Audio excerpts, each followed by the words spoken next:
সাগরে ফিরে গেছে ১৮৩টি কচ্ছপের বাচ্চা।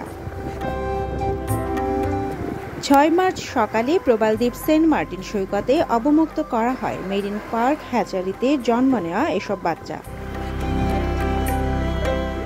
চলতি বছর সেন্ট মার্টিন দ্বীপের বিভিন্ন স্থান থেকে প্রায় ৮ শতাধিক কচ্ছপের ডিম সংগ্রহ করেন সেন্ট মার্টিন মেরিন পার্কের সদস্যরা।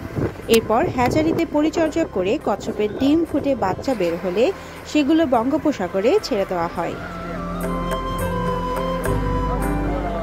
এর আগে আরও ১৭০টি কচ্ছপের বাচ্চা অবমুক্ত করা হয়।